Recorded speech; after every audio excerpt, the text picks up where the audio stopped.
Hi everyone, I'm Princess Belle, and today I'm really excited because I get to read a story with you. First, I'll be reading Belle and the Castle Puppy.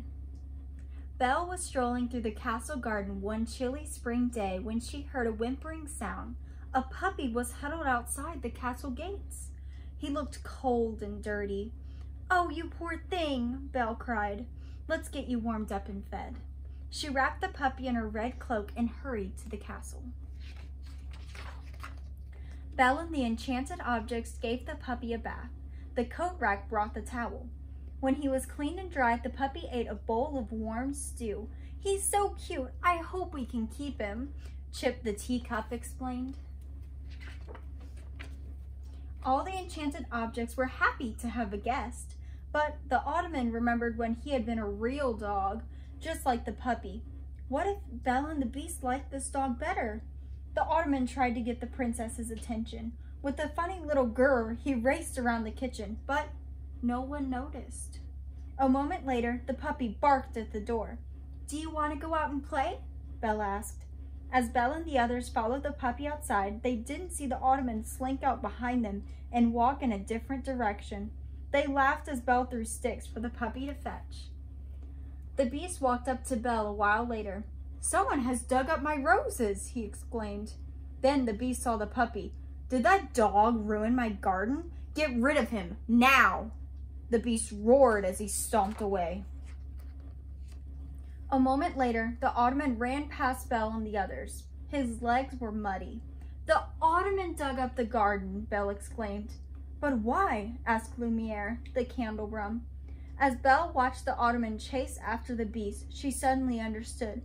"Oh, poor little guy," she said. "He just wanted some attention too." Suddenly, the puppy raced after the Ottoman, barking playfully. They both disappeared amongst the trees.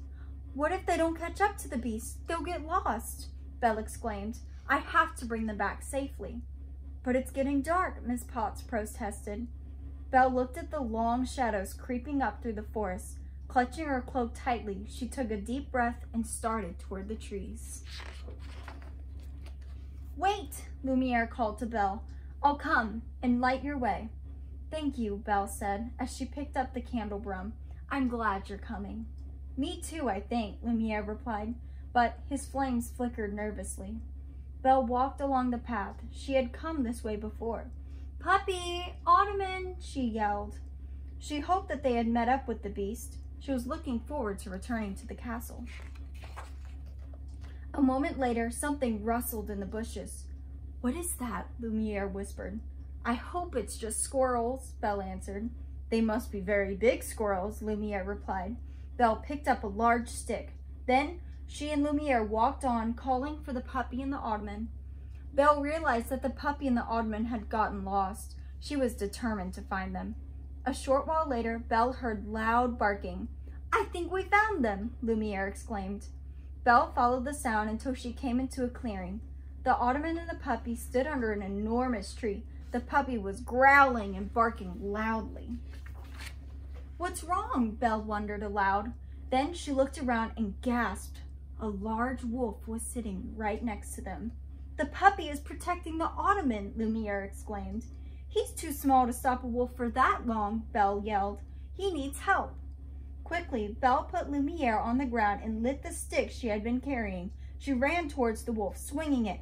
"Get away! Get away!" she shouted. But the wolf didn't move. Just then, the Beast showed up. The wolf ran away, yelping with fear. "The puppy tried to save the Ottoman," Belle told the Beast. "They are brave little fellows," the Beast answered. Cradling the puppy in one arm and the Ottoman in the other, he led Belle back to the castle. Later that night, everyone settled by the fireplace. Belle watched the Beast stroke the Ottoman and feed biscuits to the puppy. "May the puppy stay until I can find him a home?" she asked. The Beast cleared his throat. "His home is here, with us," he answered gruffly. Belle smiled. She was glad that the Beast had come around. The very next day, the Beast presented the puppy and the Ottoman shiny badges. From now on, they would be the official protectors of the house. Yip, yip, woof, woof. They couldn't have been more excited. So, I have one more story to read with you guys, and this one is one of my favorites. This one is called A Friend for Philip. It was a beautiful morning when Belle arrived at Philip's stable with a surprise for her friend. "Guess what I have?" she called happily as she hurried to the horse's stall. "The first carrots of the season, Philip. I picked them just for you." Philip was not as happy as Belle had hoped. He sniffed at the bunch of carrots, but when Belle offered him one, he pushed her hand away. "Is something wrong?" Belle asked, alarmed. Philip was always hungry. Philip hung his head and sighed. Belle decided that she had to cheer up her friend. "But how?" "If only you could talk," Belle said. "You could tell me exactly what to do." Later that morning, Belle hurried to the castle library. She gathered all the books about horses she could find and began to read. "Sacred blue!" cried Lumiere when he, Cogsworth, and Chip all saw the books. "What are you doing, Princess?" "I want to cheer up Philip," Belle explained. "I hoped these books would help me figure out what's wrong, but I'm having no luck." "You should brighten his stall," Lumiere suggested. "It's important to have the right atmosphere, you know." "I believe that music is the key to happiness," Cogsworth said. "It always made me smile when I was an enchanted clock." "Or how about a bubble bath?" Chip chimed in. "That used to always cheer me up."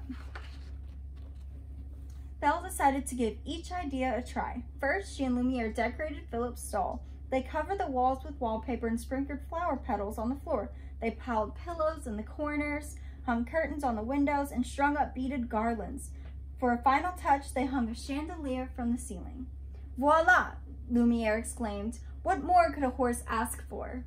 Philip stared sadly out the window. "I wish I knew," Belle said. Next, Cogsworth brought an orchestra to the stable. Belle, Lumiere, and Chip listened politely as Cogsworth led the musicians through a very long concert. Philip didn't seem to enjoy the music, though.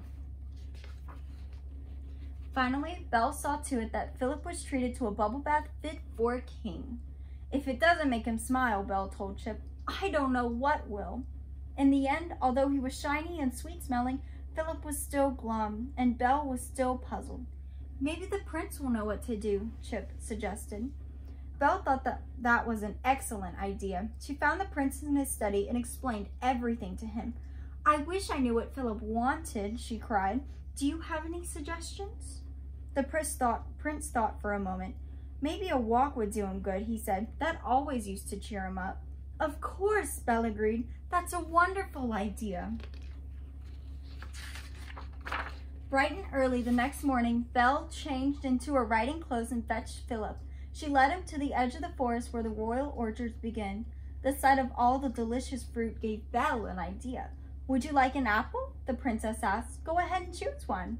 Philip wandered from tree to tree, eyeing each apple and even sniffing some, but he looked sad, and his steps were slow and heavy. It was clear his heart wasn't in it. They continued until they reached a meadow. All of a sudden, Philip's ears pricked up and his head snapped to attention. Then he charged off like a racehorse. "Whoa, boy!" Belle cried, nearly falling out of the saddle. "Where are you going?" But Philip galloped on, straight into the forest. At last they emerged into a clearing filled with wild horses. Philip whinnied, and several of the other horses answered him. Finally, Belle realized what Philip had wanted. Not a fancy stall or fine music or a bubble bath. He wanted to be with other horses. Philip trotted eagerly over to the herd. "Well, go on," Belle said. She swung off the saddle. "Go have some fun."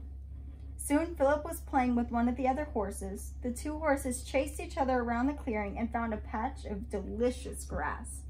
All too quickly, the day was over and the sun began to set. "Oh goodness, we've got to get going. I promise we'll come back soon," Belle told Philip. As they started towards the castle, Belle heard the sound of hooves behind him. "Well, look at that, Philip," she exclaimed. "It's your new friend." The horse who had played with Philip all afternoon was following them home. By the time they reached the castle, the two horses were walking side by side. "Welcome to our castle," Belle told the new horse when they arrived. "We're honored to have you as our guest." To show the horse she meant it, Belle fixed up the stall next to Philip's.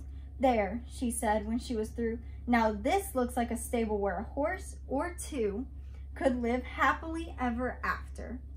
And that was exactly what they did. The end. I hope you guys really enjoyed the story, and thank you so much for coming. Bye.